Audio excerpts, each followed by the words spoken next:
What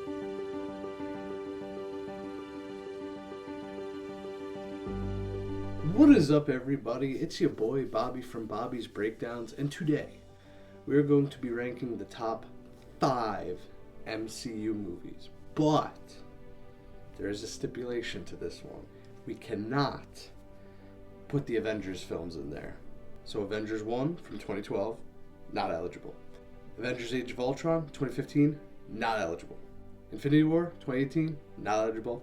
Endgame 2019, not eligible. It's a cheat code because obviously they're great movies, but we're going to be ranking the top 5 solo-ish MCU movies. So with that being said, let's dive right in. We'll do a few honorable mentions off the bat. Spider-Man Homecoming. Great movie, nothing wrong with it. Michael Keaton is the villain.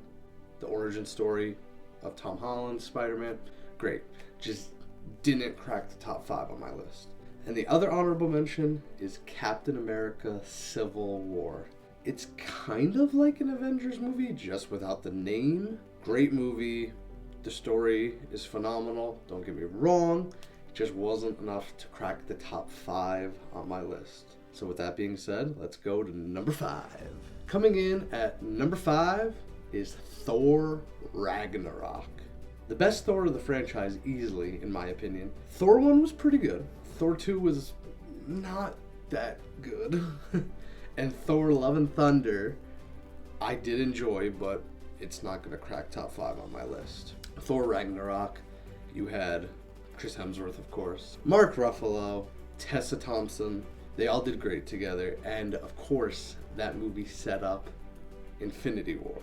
And I was surprised with Thor Ragnarok. I went in with really no hope, but I was blown away. And it seems that everyone loved that movie. So Thor Ragnarok, you get the number 5 spot on my list. Coming in at number 4 is a movie that came out within the last 2.5 years. Spider-Man No Way Home. Now, the hype leading up to that movie was insane. Everyone was like, is Garfield going to show up? Is Maguire going to show up? And I went in, I'm like, it would be awesome if they do, but I don't want to get my hopes up, because if they don't show up, it's like, oh, what could have been? The first 20-30 minutes, Matt Murdock shows up, Daredevil, Kane hits the ground. My theater went insane, of course. Then Andrew Garfield comes in, takes off the Spider-Man mask. My theater went insane. Then Tobey Maguire walks through the portal, and it was like you were at a sporting event and the home team won.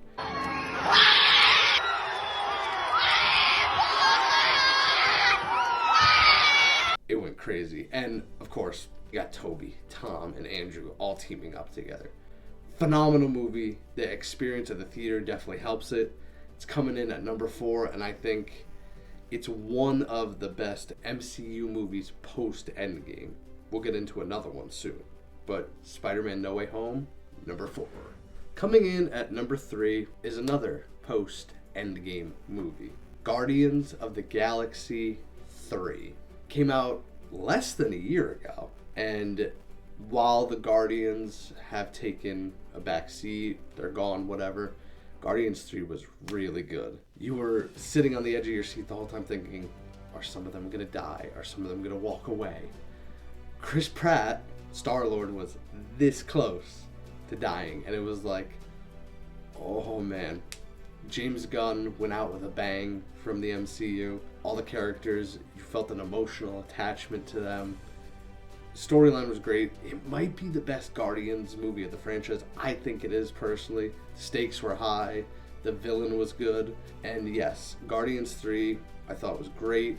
We'll see where they go in the future with those guys. Some of them might be gone long term. Some of them are gone, you know? But Guardians 3, ironically, comes in at number 3. We are at the top 2, folks. And this was tough. But coming in at number 2... and some people, this is like their favorite MCU movie in general, and I understand why. Captain America Winter Soldier. You have Bucky Barnes and Captain America going at it.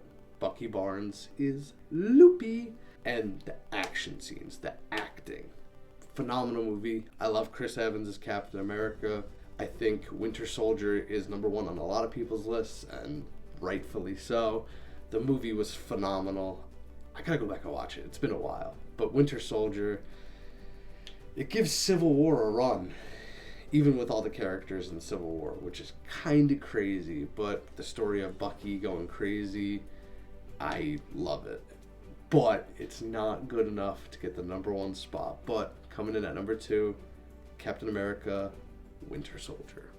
Coming in at number one, and this might cause an argument, the movie that started it all, Iron Man 1. Robert Downey Jr., his career got saved by this role. Iron Man, while it didn't have the best villain, Iron Man was a phenomenal movie because it was the best origin story. It started the show, and it set up majorly in the after credits with Nick Fury showing up. Action scenes. Robert Downey Jr. is a phenomenal actor. Again, like I said, saved his career.